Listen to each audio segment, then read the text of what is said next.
Well, shalom aleichem, everybody. Ariel Tzadok here from the KosherTorah School, found online. Where else? KosherTorah.com. Hey, Baruch Habaim. Welcome, everybody. Again, it's 9 o'clock.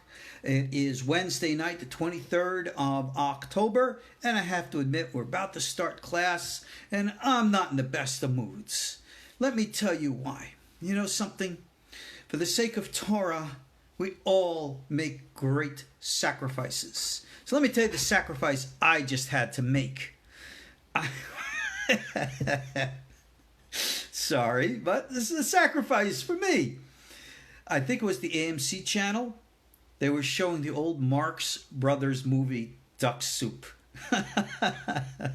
How many of you remember the good old comedy days, right? Three Stooges, Marx Brothers. I was right in the middle of watching Duck Soup. I'm sitting here watching the clock and I'm nuts, I got to do class. But what can I say? I have to have priorities. So Duck Soup has to wait. I haven't seen that movie in years and years. But gosh, do you know it's almost 100 years old? Wow. And I don't know, at least me, from my generation, it's as funny today as it was then. Now, let me tell you something. Whenever we begin something very serious, you always have to have a little what we call a grain of salt. Always take it easy. Don't ever take yourself so seriously that you can't, as they say, lighten up. Whether it's from a Torah point of view or an Oriental point of view, we talk about having balance in life. And unfortunately, too many people get too extreme, especially when it comes to issues of religion. And this messes up their psychology and pretty much the world. As you all know, from many of you who followed us here at the KosherTorah School, I'm not a big fan of religious, or for that matter, anything extreme. I like balance. I like honesty. I like what's real and true. So this class that we're beginning now is it's the introductory lecture into my Mysteries of Genesis series. And in this class, I can't go forward until we take a step back to discuss groundwork, that we know where we're coming from and what we need to do. So, I call this class The Beginnings of the Beginning. And we're going to talk about issues of faith. What exactly is faith? What is real faith, true faith? What is false faith? Where does our Torah fit into this? What about history? What about scholarship? Because whenever you want to come and understand the, in quote, mysteries of Genesis, we have to lay things out raw. I've used the term here in our KosherTorah School of naked Kabbalah, in which we're just exposing the raw truths. Well, there's a problem with exposing the raw truths, and that is some people just can't handle it.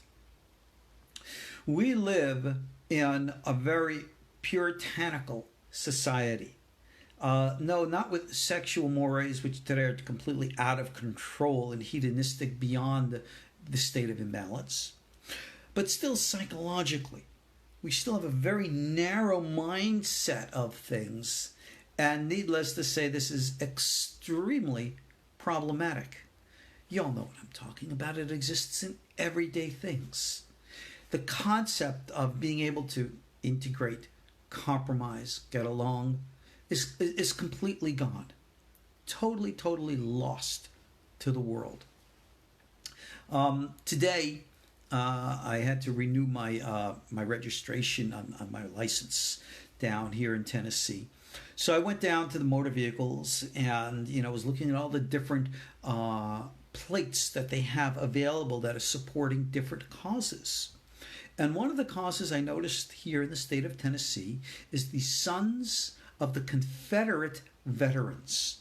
And it has the stars and bars on it. And I was sitting there chatting with the clerk there, and I asked her, I said, this has, the Confederate flag on it. I mean, is this? I'm surprised that the state of Tennessee still endorses this within the concept of an officially recognized license plate. And she says, yeah, and she says it's popular.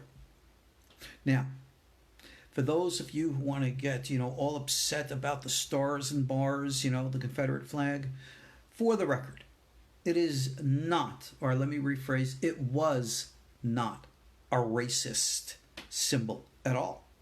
The actual truth is that you had many African Americans and Jewish Americans who fought for the Confederate cause. More Jewish Americans fought for the Confederate cause than fought for the Northern cause. But I'm not going to get into the politics of the war between the states at this time, other than to mention this. Civil wars are when people can't get along. And look at what's happening in the world today. And I'm not just talking about the divide between liberal and conservative in the political arenas, whether it be in the United States, Canada, Europe, or anywhere else. Look what's going on in the world of religions today. And yes, this is very much important as we lay the foundations for our course. We're not going to sit and argue whose religion is right, whose religion is wrong. For years and years, those of you who followed me here in the KosherTorah School, you know that we started out as an anti-missionary, anti-cult organization. That's what we started back in 1993. Time flies when you're having fun. That's what we started out with. And over years and years of debating with missionaries and the like, I finally draw the conclusion, no one's going to convince anybody of anything. And that's really just the truth of it. Isaiah 53, clearly and definitively, without any shadow of the doubt, speaks about Jesus Christ, and that it's proof that he's the Messiah of Israel, according to Christians. No Christian will deny that. But from our Jewish point of view, we have a completely different perspective. And of course, we're right and they're wrong. But who are we? We're the Christians. We're the Jews. Let's not forget our brothers, the Muslims. All right? Everybody's got their views. Everybody's got their opinions. Who's right?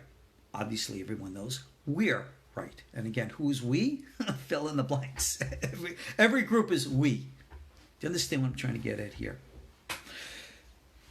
Rather than have a dialogue and discussion and openness, everybody has literally rallied their wagons and is ready for war. And no one is interested in anything else, whether it be the political divide, whether it be the social divide, whether it be the religious divide. Bottom line, especially from the religious point of view. But now think about this. Secularism, whether they like it or not, have become as much a fundamental religion as have the Christians and the Jews and the Muslims. All right, and we can throw in other groups there just for the heck of it too. Bottom line, the concept of fundamentalism is, I'm right and you're wrong. No, you want to know something? Life isn't so black and white as you think it is. And that is what is important to understand here. Because in the beginnings of the beginning, you, we, us, we want to come and understand the mysteries of Genesis. We want to come and understand what the heck Genesis is all about. Fine. According to whose point of view should we teach Genesis? That is the question. Now, I'm an Orthodox rabbi. I'm faithful to my traditions and my culture and my observances. That's true. So I'm going to teach to you Genesis, Bereshit, according to Orthodox Torah. And everybody from my community will say, but of course, what else is there? Everything else is sheker, lies. Tap in there like this. Is it really? Now, there are interpretations of how, for example, Christians will look at certain verses in Genesis and say, these are shadows of Jesus Christ. Like I said, that's just the way they're going to see it. And you and I, from our Torah point of view, are never going to be able to tell them otherwise. They're going to see what they want to see because they want to see it. And they're going to clearly say, you Jews obviously can't see because you don't want to see because you don't want to see it. So, who's going to win this fight? The answer, no one. Right? How do you respond to? How do you resolve the issues? Well, we can all put on boxing gloves, or better yet, pick up our guns and rifles, and last man wins, last man standing wins. Wasn't that the way it was? That's the way the Crusades were fought. Oh, that's right. I think Islam won that one, right? But anyway, again, you see my point? This type of division, this type of strife, this is what I call false faith. This is not true faith. Faith, from our Torah point of view, is built upon the pursuit of honesty. Notice I did not say the pursuit of truth. The Gemara says that truth is one of the names of God. But in all due respect, I don't think any of us are in a position that we are able to make any objective statements as to the nature of objective or absolute truth. Because anything that you and I might want to agree on, you can argue and subject to discussion here. Somebody's talking about parallel closed logic loops and all the rest. Yeah, that's exactly what we're talking about. I'll give an example. All right? We could speak from a religious point of view, and I could say it in the words of a Jew or the words of a Christian. Let's speak from the words of a Jew, okay? Because we're Jewish here, so we'll talk from our point of view. The Torah is true. The Torah is the absolute objective truth of the entire universe. And do you know the proof of that? I'll prove it to you right away, like that. The Torah is absolutely objectively true because the Torah says so. And being that we know the Torah is truth, the Torah says it's truth. There you go. That's what's called a closed logic loop, where in which you claim that something is true because you say it's true. Christians do this all the time, right? The Christian Bible is correct because Jesus said so. If Jesus said so, it's correct. Okay. And there's no arguing with this type of mentality that people call faith. Now, a big difference between the Jewish and the Christian foundation of our religions is actually not so much the belief in who is or who is not the Messiah. In all due respect, there is no place in Jewish law, go search the Shulchan Aruch and all the codes, which state that there is a halakha that you can believe or not believe that someone is the Messiah. Okay? If you want to believe Yeshu is the Messiah, gesundheit, who cares, right? That's not, if you believe he's God and you pray to him, that's a violation of many things. But you want to believe he's the Messiah? I have an essay on the KosherTorah School in which I asked the question, can an Orthodox Jewish faithful Torah person believe that Yeshu is the Messiah? Now, we went through all the different arguments, all the different views, and obviously came to the conclusion of, no, you can't believe that. It's not congruent with our Torah faith, but doesn't make you an apostate or anything of the kind. Personally, I believe my dog is the Mashiach. You all here know my texts? Yeah, I believe that that's the sufferings of Mashiach. Remember, actually, no, my dog is not Mashiach. He's actually Eliyahu Hanavi. Because if you remember Kelev in Gematria is 52. 52 is the Gematria of Eliyahu. There you go. My dog is Eliyahu Hanavi. Yes, I'm being facetious. Yes, I'm even being a little bit obnoxious. Why? Because I'm trying to get a point across, right? These things are silly arguments. They're not realistic. But yet some people are going to believe crazy stuff. People always believe crazy stuff. We have many groups to this very day. I know I'm going to be iconoclastic and offend some people who they believe their Rebbe is Mashiach, right? He's sleeping and he's not dead or anything of the kind. God bless. Who cares? You see, for Christians, what you believe is the foundation of the definition of their religion, their faith. Judaism, we're not so concerned with what you believe. Our path is based on what we call halakha, the way to go, the Jewish or the Torah Tao. walking and living in the natural observance and expression of what we believe to be the law of God, the Torah. Halakha is the way we do things. Now, some might say, well, we too have a code of religious faith, the 13 principles of a Rambam. Yeah, don't we now? Rambam wrote those when? When did Rambam write the 13 principles? They came from Mount Sinai, didn't they? Moses Maimonides got them from Moshe Rabbeinu, right? God revealed those 13 principles at Mount Sinai, right? No? There was like what? 2,000 years? I mean, Rambam wrote them, about 1100 or so like that. And Sinai was, 2,500 years before that, something like that, ballpark, and, give or take the years. Gosh, am I missing something? Well, if the code of the faith of Judaism, the 13 principles, only written about 900 years ago, and Torah goes back, 1500 BCE, what did the people believe in all those years? My point exactly. They lived by the way, the halakha. And what they believed was subject to various different views and ideas.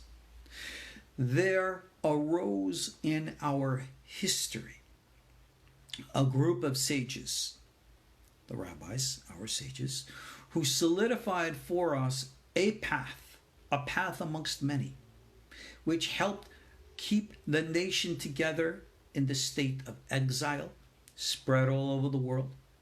And the proof of their success is self-evident that we are here today as what we call Rabbinic Jews. Now, please understand the absolute truth. Torah observant Judaism today, as any rabbi obviously knows, is what we call Rabbinic Judaism. There are many other forms of Judaism. We're not going to get into those who consider contradicting the foundations of the Torah by not observing the commandments. Forget those groups. Those are the modern groups. We're not going to deal with those. Let's talk about those groups who claim to be faithful to the Torah. You can go all the way back to Talmudic times to views, ideas like the Sadducees. Right? They continued under different names. The Karaites. The Karaites are still around to this very day. And they have their own versions and views of things. And they consider themselves to be as legitimate as us. But that is not our faith. We follow the rabbis. That is why what we call today is Rabbinic Judaism. We believe, there's that magic word again, believe, that what they have taught us to be is the authentic and authoritative way of Torah for us today. Fine, that is our faith. Done, end of story. But now let's be historically accurate. Who were the first rabbis? The first generation of rabbis, in spite of however we want to interpret things today, came out of Babylon. Babylon. Right? Ezra was probably the first of the rabbis. Biblical Judaism and what it originally was and meant is for the most part today lost. No one, especially in the yeshiva world today, seeks to study biblical Judaism. Scholars endeavor to do that. But most of the scholars today are secular, and therefore they don't accept certain foundations, and therefore they kind of concocted their own faith, a secular faith of how they believe the Torah to have been, developed and stuff like that. So, okay, that's what they come from. You heard of like these what do they call it? The critical theories, where you have the J school, the E school, the P school, the D school. The Elohists, the Yahwists. What was it? The Deuteronomists and the priestly, and this one put this one in there, and they come up with these crazy ideas of how the Torah was put together. And when you sit there and you read their, in quote, research, it makes absolutely no logical continuity. And you gotta, who the heck, where, these are ideas crazy coming from? This is why many of you might remember way back a number of decades when they developed what was called the Torah codes. The Torah codes is looking at the sequential numberings of things. They found all kinds of weirdo stuff in there. We're going to talk about some of that. And they originally looked at these Torah codes for the specific intent to try to answer a question based upon a computer analysis of the 5 books of Moses. Could we suggest or postulate or bring forth evidence that it actually is the authorship or the writings of a single individual? I do believe that they've concluded yes. Yes, they is. Bible codes, very famous books from the 1990s. Remember Michael Drosnin? I think he came out 2 of them, one in the year about a dozen years or so ago. All good stuff. But now, getting back to our studies here.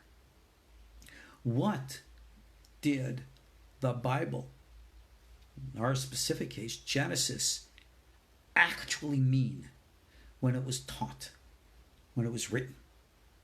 You see, any and all interpretations of Genesis that we rabbis are going to bring are going to be based upon the rabbinic traditions. So I'm going to quote to you Talmudic sources, rabbinic sources. For those who wish to wax mystical, we can mention Kabbalistic sources. We can go back into early schools of Jewish mysticism, which technically by definition is not to be called Kabbalah, but Secrets of the Torah School. We discuss all of this in my classes, the other schools of Kabbalah. Yes, I am going to digress to discuss this in just a minute. But the original schools, go back in like the books of Enoch and things like that. The original old stuff. They have embellishments in the book of Genesis, the likes of which are their own school. And then we have later traditions, much later traditions, what we today call Kabbalah. Now, I just said I was going to discuss this, so let's do this. For those of you who are fundamentalist in your faith, you might not like what I'm about to tell you, but hey, truth's got to be told. That's why we call it the naked Kabbalah. We expose the raw truth here. Kabbalah, which means the actual Hebrew word Kabbalah means to receive. That which we today call Kabbalah is a system, a school, an orientation, a point of view of Jewish mystical philosophy. Remember that word philosophy? That developed in Provence and Spain, ballpark around late 1100s, 1200s, etc., and so on. A lot of books were written, and the most popular was a collection of books based upon the character of Rabbi Shimon Bar Yochai, which later became known as the writings of the Zohar. Now, many, many years ago, in my fundamentalist zeal, looking at the words of the scholars who made adamant claims that the Zohar was not written at all by Shimon Bar Yochai, and was not authentically ancient, but it was a collection of what they called Neoplatonic philosophy in Jewish garb. And in my religious zeal, I said, I will prove them wrong. So the first thing I did was I started studying Plato, Timaeus, Critias, and all the rest, and then into the Neoplatonic philosophers, Pliny, Plotinus, and the like. And then I studied the history of the Zohar. And I was going to prove Gershom Scholem and all those secularists wrong. And I studied this on and off for 20 years. Yeah, I did, didn't I? Well, guess what? When you look at the evidence, you find that those secular scholars are right. Sorry to have to tell you the truth. The Zohar is a wonderful book. It's a collection of books. I embrace them. I endorse them. I teach them. But I do not teach them as history. I do not teach them as ancient. They are obviously valid Judaism today. But they are a school, and only a school, of the Jewish mystical traditions, of which there are many different schools, of which I've taught. Matter of fact, here at the KosherTorah School, I emphasize those other schools, the older schools. You see, the Zoharic tradition, which today is like the third way of Judaism, Bible, Talmud, Zohar, right? Go into any black hat yeshiva anywhere around the world, and you hear what I'm saying now, they're going to be ripping their clothing and calling me an apostate. Sorry. Like I said, sometimes truth's got to be told, and sometimes the truth hurts.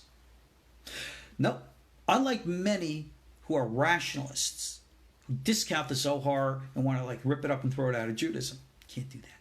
No, it's too much part and parcel of who and what we are today. It's an interesting little caveat on the side. The concept and ideas of reincarnation. Many, many years ago, I did an interview on the Tamar Yona radio program. We're talking about reincarnation in Judaism. And I said to her, quoting from Rabbi Avadia Yosef, the old Rishon LeZion, that reincarnation today is a part and parcel fact of Jewish beliefs. Go online, you'll see a number of books in Jewish reincarnation. And there was some so-called rabbi who, called in and said, that's blasphemy, it's a lie. And he started, insulting me personally and all the rest. Big deal.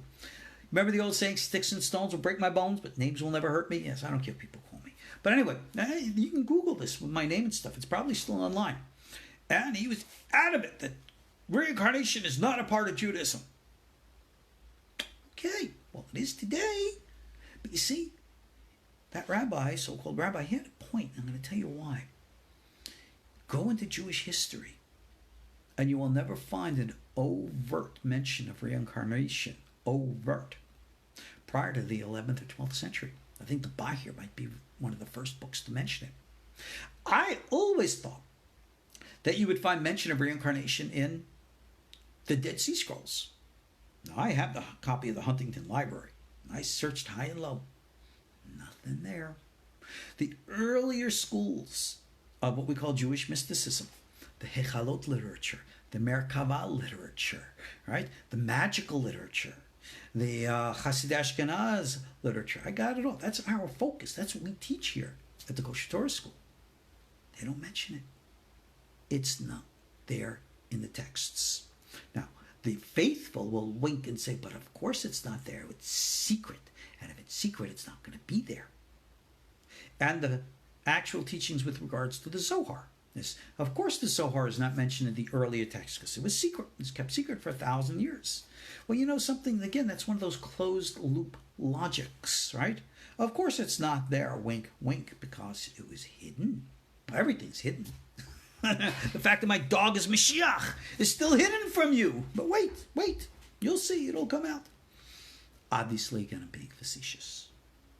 We can't use that argument as a statement of faith. That is not accurate faith. True faith is the investigation of what is real. And what is real, you and I may not like, because it does contradict many of our fundamentalist beliefs of the faith. The 13 Principles of Maimonides, Mark Shapiro, I think, wrote a book about them and showed the historical continuity that not everybody agreed with those 13 principles. And certainly what they all mean. Go into the Moreh Nebuchim and you read the real Rambam, you find that there was a lot of secrets in the Rambam. Yeah? Rambam was not a Kabbalist, even though I called him that in Old Panodera, but he certainly was of a mystical bent. His rationalism brought him into those areas which is the prophetic teachings which we practice today. And it was based upon Maimonides and the Moreh Nebuchim, the code, the guide to the perplexed, that Abulafia based his entire principles of the prophetic Kabbalistic system.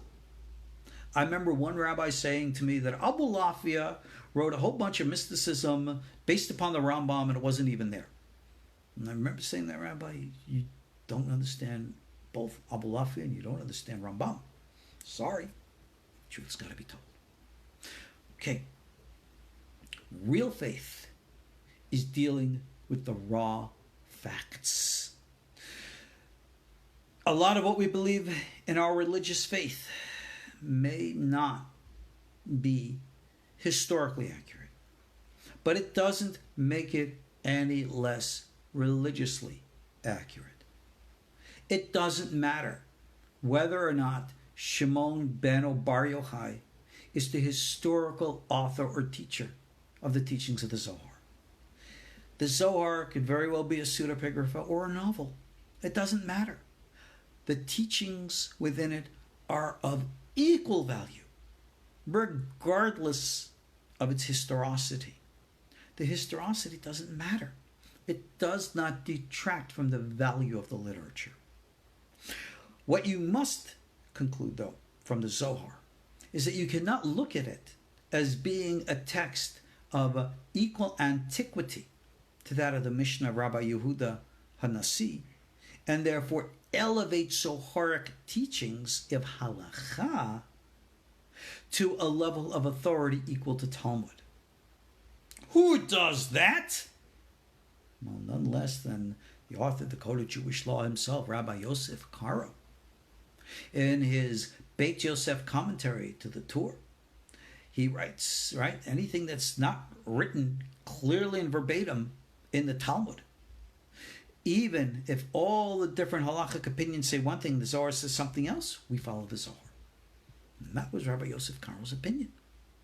And Rabbi Moshe Isserles, the famous Rama and his Darkei Moshe, in that place comments on the Beit Yosef, says, no.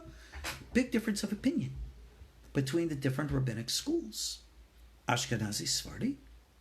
But don't think all Sephardim were Kabbalists. That's not true.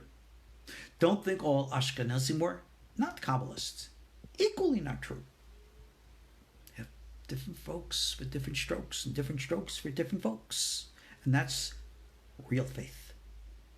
Our Torah tradition as rabbinic Judaism recognizes that we are not preaching the Word of God like our Christian brothers and sisters. We're preaching the Word of men. So when an evangelical Christian wants to say to a Torah faithful Jew, "You're listening to the words of man," we say, "Amen." But of course, they're pretty smart men, though. Pretty wise men. Yeah, I like what they have to say. That's why I follow them. Right? I understand the nature of what we call divrei derabanan, the words of our sages. And I recognize that whether it be the opinion of Rabbi Eliezer or the opinion of Rabbi Hoshua, or whether it be the opinion of one of the later rabbis, or we're going to argue between Maimonides and Rabbeinu Asher the Rosh, or we're going to argue between the Shach and the Taz commentaries on the Shulchan Aruch, or we're going to mention disagreements between the Mishnah Brura and the Kaf HaChaim, or we're going to disagree about what Rabbi Avadia Yosef said about Rabbi Moshe Feinstein. These are difference of opinions through the generations. So what? Elu ve'elu divrei Elohim ha'im, we say. These and these are the opinions and the words of God as we embrace them. And that is why, and that, in my opinion, the beauty of our Torah is this fluid nature. For those of you who've ever studied the martial arts and you understand the concept of the movement in our martial arts tradition, you feel and experience this when you study Talmud. Because the Talmud is not a code of law. It's a training of the mind to keep you fluid. One of the greatest dangers in writing down the oral law was that the rabbis were afraid that once it's in black and white, people are going to look at it as black and white and they're going to lose its flexibility. It's a big problem today in religion. We become fundamentalist, like those who base their religion on doctrines and dogma of faith as opposed to practice. So this is one of the major problems that Torah faces today. Now let's go into the 5 books of Moses. Okay? Let's talk about Genesis. If we want to talk about the mysteries in Genesis, we have to get back to the authenticity of Genesis. What does Genesis mean? I can open up what we call a chumash, which is the traditional way of studying the Torah today. And right in front of me here, I have the traditional popular one today, Art Scroll. We'll give you a classic rabbinic view of what Torah or how Genesis and the other writings are interpreted according to the rabbis. You can read the opinions of Rashi, and there's actually the compilation of commentaries in Hebrew is called Mikraot Gedolot. And I actually just noticed that they have a version in translation in English. Wow, just picked one up today. Very cool.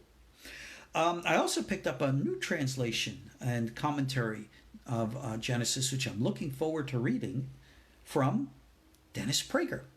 I don't know if many of you are familiar with Dennis Prager, a very famous conservative talk show host on radio, and a religious Jew. I don't know if he's Orthodox, but he wrote what he calls a rationalist view of Genesis. Very curious to see what and how the what his teachings are. I got a comment here. Somebody's having a hard time with flat earthers. Well, yeah, I've crossed paths with the flat earthers too. And again, they're not interested in ideas and concepts. This is their faith, and they are as fundamentalist in their faith as any evangelical Christian or fundamental Muslim. I mean, you can't argue with people. All you can do is discuss. In the olden days, that's what we always did. That's what a yeshiva is all about. You sit and discuss ideas. But no one's interested in discussing. They want to just yell louder than you, so you will listen and obey and follow them. Otherwise, you're wrong, and you have to be excommunicated and all the rest. Right?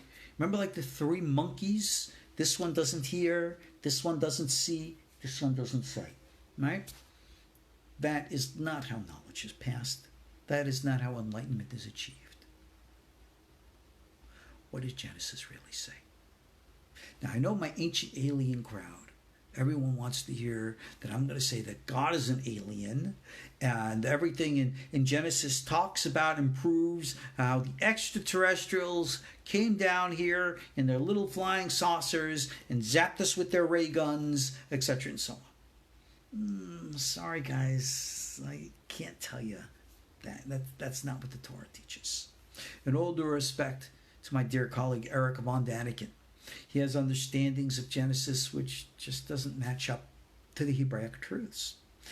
And another iconoclastic statement I have to say is, for those of you who embrace Zechariah Sitchin and his mythology of the Anunnaki. Well, I know Hebrew, I know Aramaic, and I am not an expert in Sumerian, but I know those who are. And I have read the research. And judging from the mistakes, Mr. Sitchin, he's like fluent, wasn't he? I think he was Israeli even.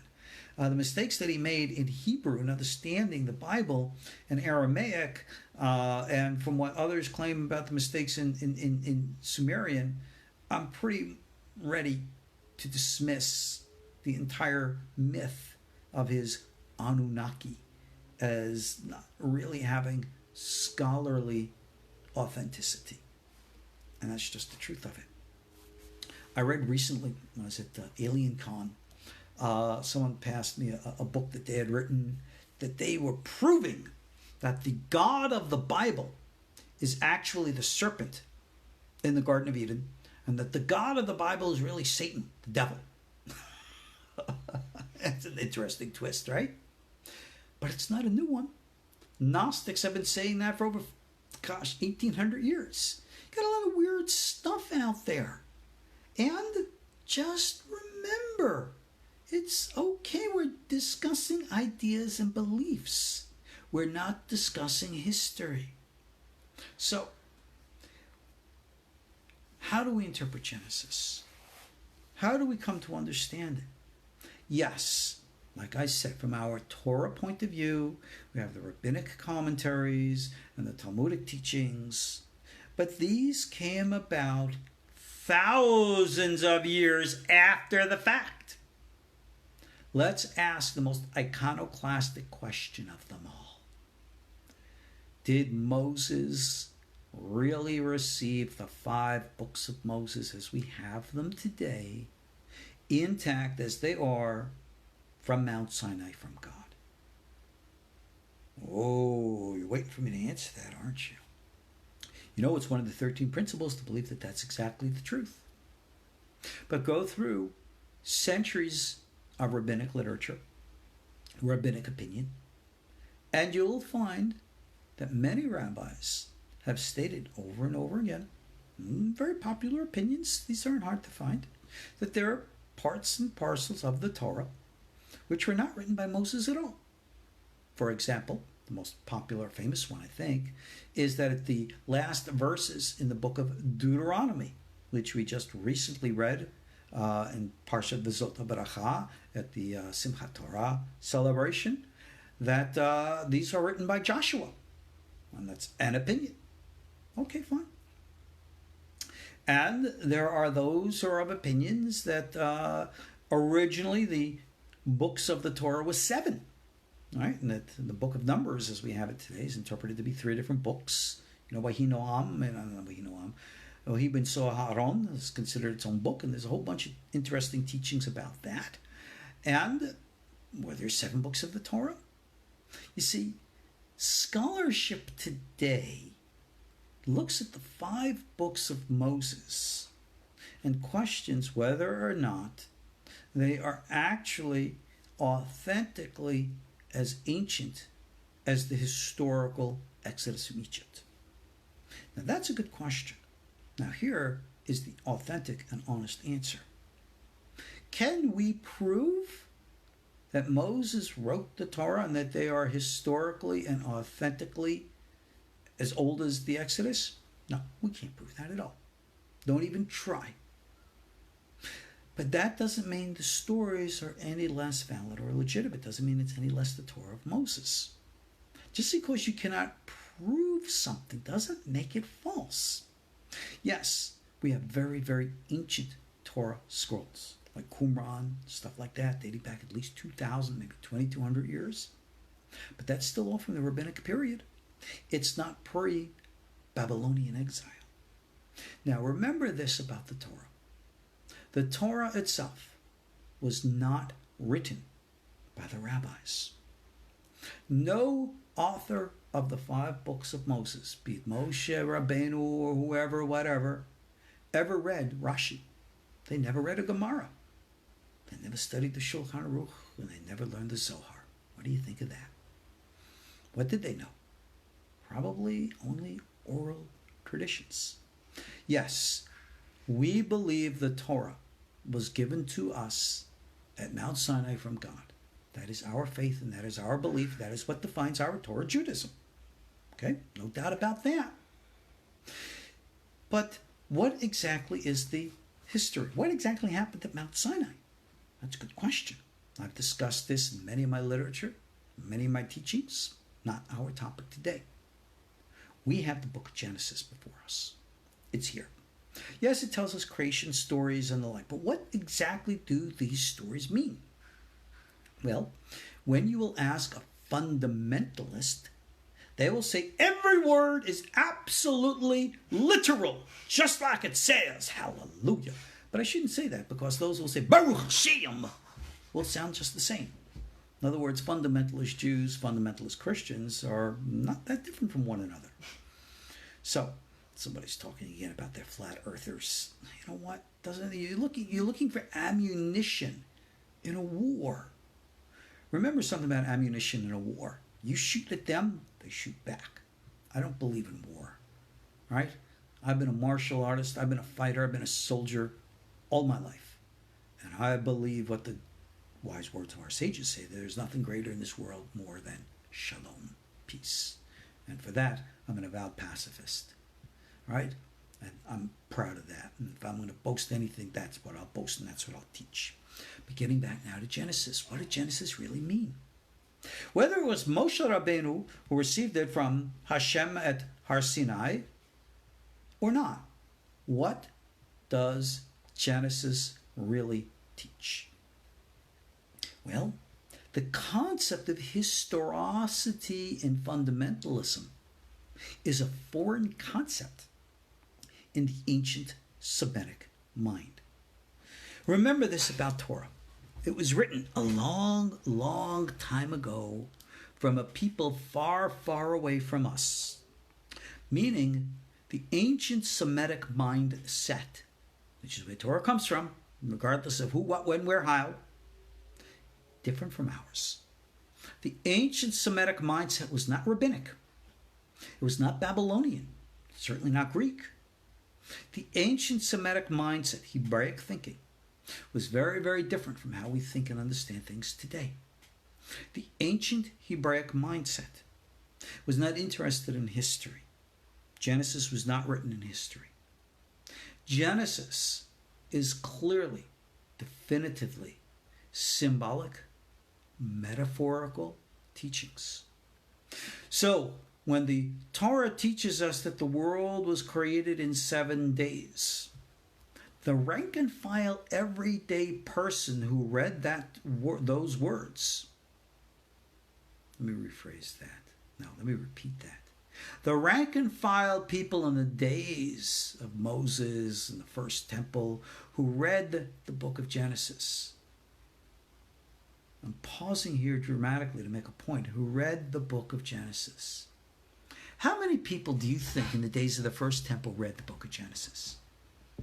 Which printing press did they have? Which version did they have? Do you know how literature was passed down the days of the ancient times, first temple? On parchment and scrolls, right?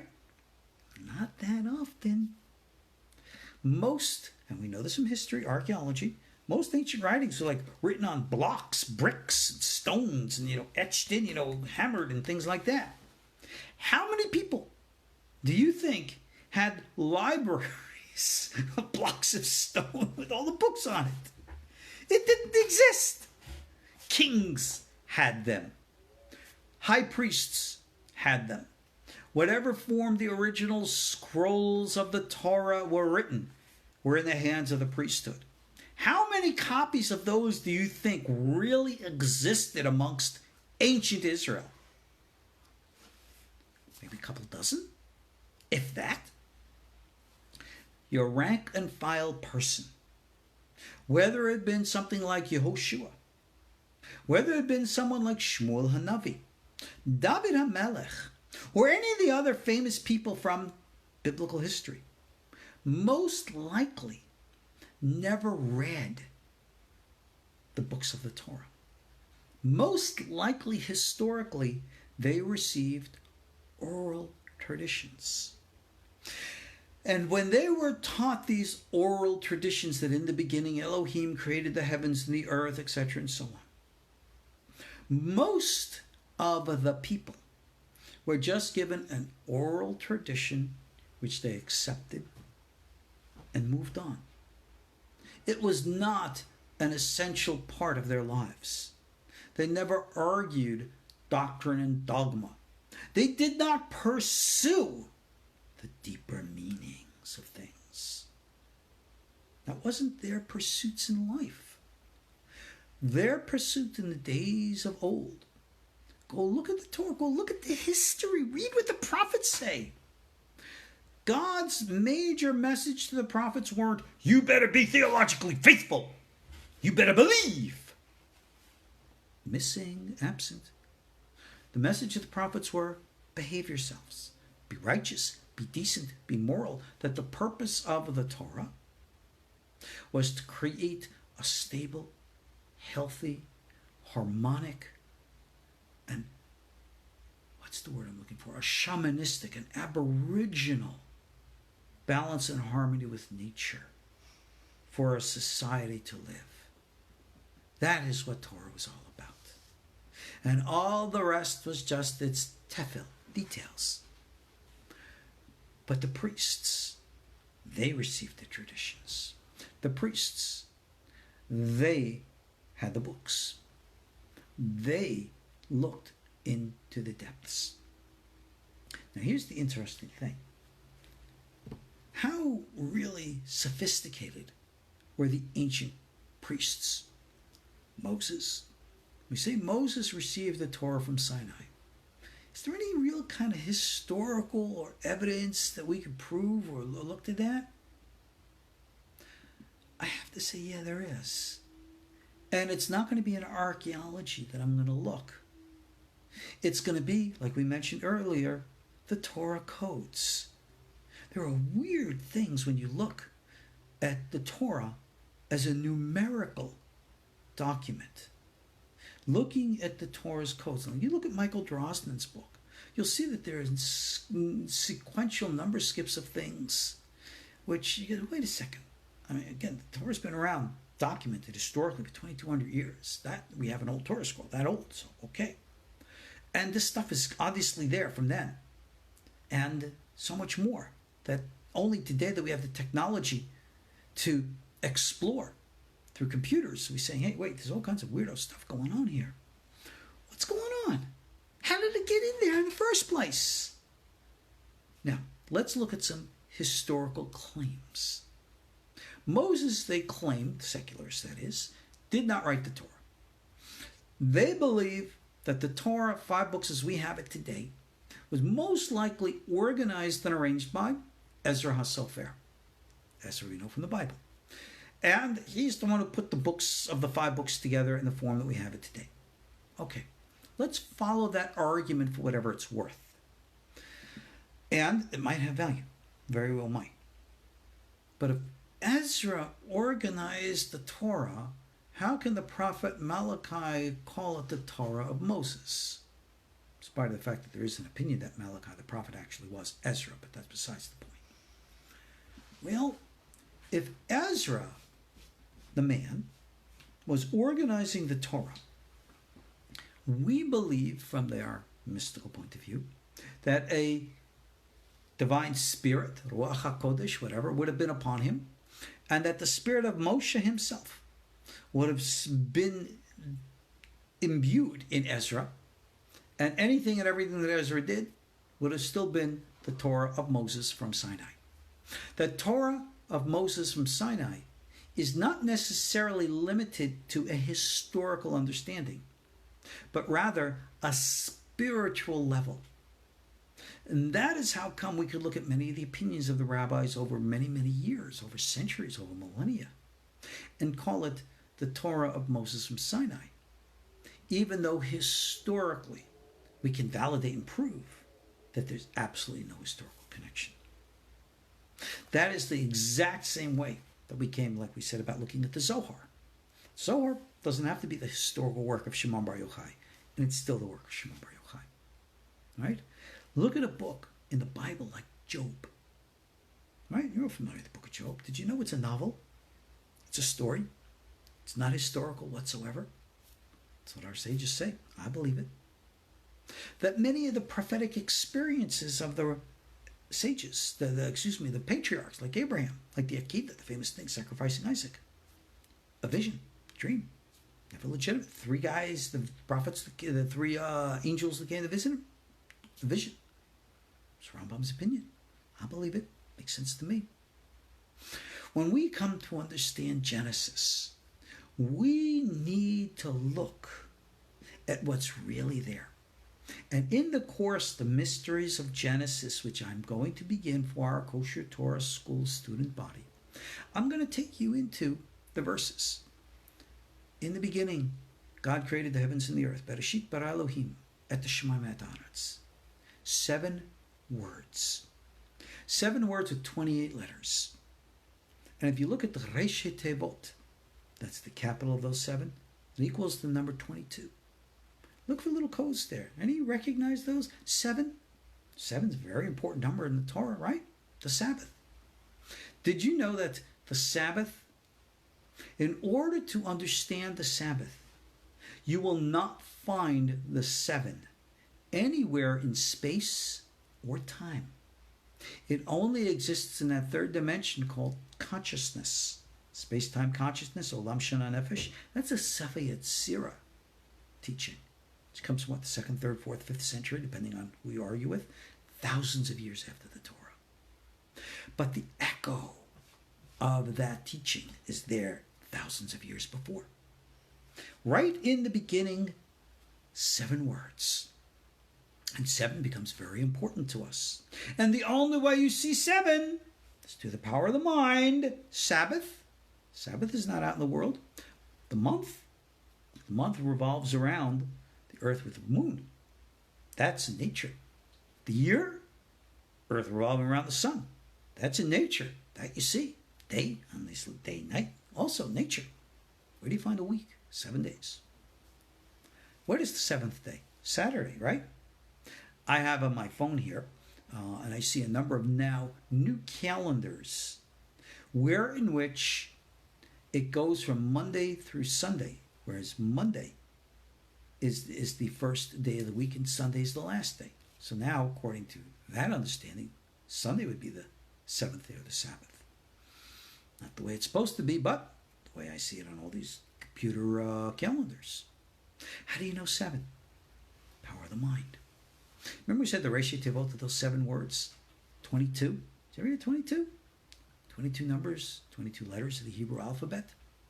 Is it a coincidence that there are 7 words with the numerical value of 20, the letters being 28 in number? 28 is koach. Koach is the Hebrew word for power. So it's the power of the 7. And the 7 letters, the 7 capital letters, 22 letters of the Hebrew alphabet. It seems to be spelling out a little secret message. Curious, eh? Now, want something else interesting? Go look at the entire... See, when you look at Torah, remember there are no chapters and verses as in the Christian tradition. So what we call Genesis 1:1, Genesis 1:2 and all that, that's actually, believe it or not, Christian in origin. The original Torah is still broken up into little sedras. So the first section of the Torah begins with Bereshit and ends with the discussion of Yom Echad, the creation of the first day. If you count all the words in that first section from in the beginning, I think it's, let me see, it was Genesis 1:1 through 1:5 by the definition here. 52 words. And curious, you count the letters, there are 161 letters. Now, for those of you who might know a little later Kabbalah, you recognize that 52 is a very significant number. Yes, it's the number of the word Kelev, which is dog. So that proves that my dog is Messiah. Didn't we say that already? No. By the way, 52 is also the numerical value of Eliyahu. Yeah, my dog's Eliyahu. No, obviously I'm joking. But 52 is twice the number of the name Yud-Ke Vav-Ke, Hashem's name. And that name is not included there. Only the name Elohim is there. So you see the name Yud-Ke Vav-Ke is secretly concealed in numerical values. 161 is also a curious little number. For those of you who know Kabbalah, Kuf Samech Aleph, Kasa. It is one of the permutations of the name of Ehyeh, which in later Kabbalah corresponds to a certain level of the Sefirat Binah, which is a certain level of rational consciousness. Rational consciousness, as opposed to intuitive consciousness. Intuitive consciousness is the world of Atzilut, and it's represented by the letter Aleph. But our Torah begins with the letter Bet, Bereshit, corresponds to rational consciousness, the world of Biriyah. So even the later Kabbalistic teachings, which are only going to come thousands of years later, are hinted right there in the text. Son of a gun. Which came first, the chicken or the egg?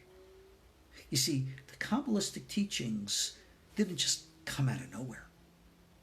They gazed into this Torah, and they looked and they discovered these. Look at this, look at that, look at this, look at that. So, if I am asked for proof of the extraterrestrial origins of the Torah, there you go. Codes. No, historically, I cannot prove that Moses penned anything. That's true.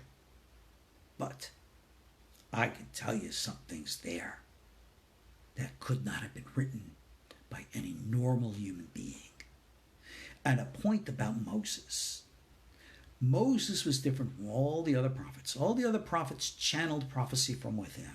Moses got it from outside. That's why it says Moses spoke with God like man face to face. He had a real and authentic close encounter, but third, fourth, and fifth kind. Moses had an extraterrestrial contact. That was what Sinai was all about, and really weird stuff happened.